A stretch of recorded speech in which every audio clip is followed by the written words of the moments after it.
প্রাচীন কাল থেকেই চাঁদ নিয়ে অনেক রহস্য, অনেক গল্পকথা, অনেক উদ্ভট চিন্তাভাবনা চালু ছিল মানুষের মাঝে।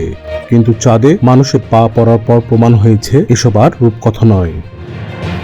আর অতি সম্প্রতি 52 বছরের নীরবতা ভেঙে আমেরিকার ওডিসিয়াস নামে রোবটটির হাজিরায় যেন নতুন আরেকটি ইতিহাসের সূচনা করেছে। মেঘাচলের আজকের এই নতুন এপিসোডে ওডিসিয়াস নিয়ে এমন কিছু তথ্য দিব যা বিজ্ঞান মনস্ক দর্শকদেরকে শিহরণ জাগাবে নিশ্চিত। চলুন তবে শুরু করা যাক।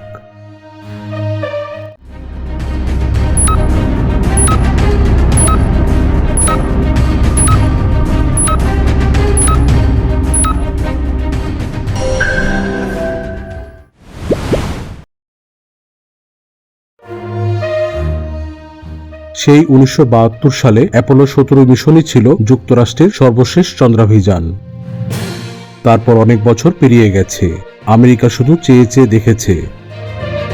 এরই মধ্যে গত বছর রাশিয়ার লুনা 25 অভিযানটি ব্যর্থ হওয়ার পরপরই সর্বশেষ ভারত 23 অগস্ট 2023 সালে চতুর্থ দেশ হিসাবে চাঁদে তাদের পতাকা গেড়েছে।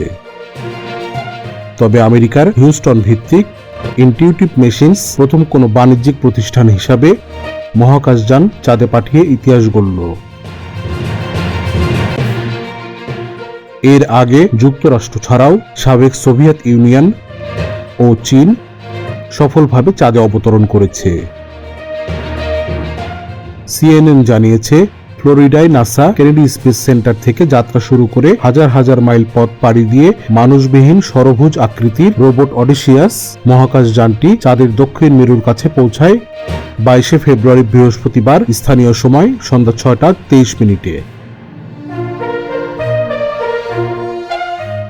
তবে যুক্তরাষ্ট্রের মহাকাশ গবেষণা কেন্দ্র নাসার জন্য এই অভিযানটি ছিল গুরুত্বপূর্ণ। চাঁদে গবেষণা চালাতে 6টি বৈজ্ঞানিক যন্ত্র স্থাপনের জন্য ওডিসিয়াসে জায়গা কিনেছিল নাসা। বিবিসি জানিয়েছে, ওডিসিয়াসের চন্দ্রাভিযানের শুরুটা প্রায় নিরবিচ্ছিন্ন হলেও এক পর্যায়ে এর উচ্চতা এবং গতিবেগ নিয়ন্ত্রণের লেজারগুলো ঠিকমতো কাজ করছিল না,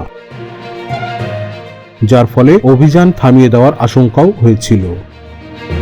কিন্তু যেহেতু ওডিসিয়াসে নাসাও অংশীদারিত্ব ছিল, তাই শেষ মুহূর্তে সৌভাগ্যবশত নাসারই পরীক্ষামূলক লেজারগুলোকে বিজ্ঞানীরা ব্যবহার করে সফলভাবে অবতরণ করতে পেরেছিলেন। এবং সেই সাথে কিছুক্ষণ সময় পরেই সফলভাবে প্রতিষ্ঠানটির নিয়ন্ত্রণ কক্ষে সংকেত পাঠাতে শুরু করে ওডিসিয়াস। ওডিসিয়াস চাঁদে অবতরণের পরপরই নাসার কর্মকর্তা বিল নেলসন ইনটিউটিভ মেশিনকে অভিনন্দন জানিয়ে এই ঘটনাকে বিজয় বলে অভিহিত করেছেন। এবং নেলসন আরও জানান, চাঁদে ফিরেছে যুক্তরাষ্ট্র। আজ মানব ইতিহাসে প্রথমবারের মতো যুক্তরাষ্ট্রের একটি বাণিজ্যিক প্রতিষ্ঠান এই অভিযান শুরু ও নেতৃত্ব দিয়েছে। আজ সেই দিন যা নাসার শক্তি এবং বাণিজ্যিক অংশীদারিত্বের প্রমাণ দেয়। এবার আসুন আরো কিছু তথ্য জেনে নেই যা আপনাদের ভালো লাগবে। রোবটটি চাঁদের সর্বদক্ষিণ বিন্দুতে অবতরণ করেছে। 5 কিলোমিটার উচ্চতার একটি পাহাড়ি এলাকার পাশে খানাখন্দ ভরা জায়গাটি মেলাপাট নামে পরিচিত এবং এই জায়গায় আগে থেকে কোনো মহাকাশযান পৌঁছতে পারেনি।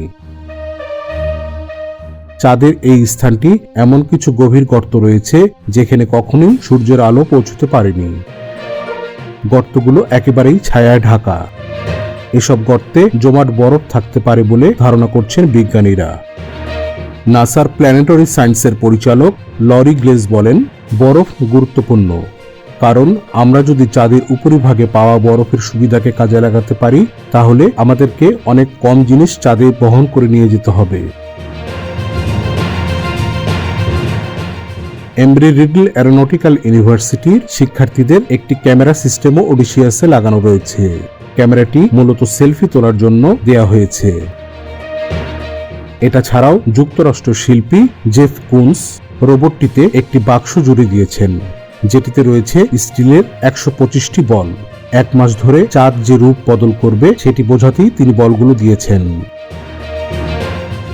এমন কিছু কথা যা এখানে আলোচনা করা হয়নি, কিন্তু আপনি হয়তো জানেন, তবে অবশ্যই কমেন্ট করে জানাতে পারেন। মেঘাচলের আজকের এপিসোডটি যদি আপনার ভালো লাগে তবে একটি লাইক এবং ভিডিওটি শেয়ার করতে পারেন। এমন বিজ্ঞান ভিত্তিক ভিডিও আরো দেখতে চাইলে মেঘাচল চ্যানেলকে সাবস্ক্রাইব করে রাখতে পারেন। আর যারা ইতিমধ্যে সাবস্ক্রাইব করেছেন তাদের প্রতি কৃতজ্ঞতা এবং অভিনন্দন। ভালো থাকবেন। ধন্যবাদ।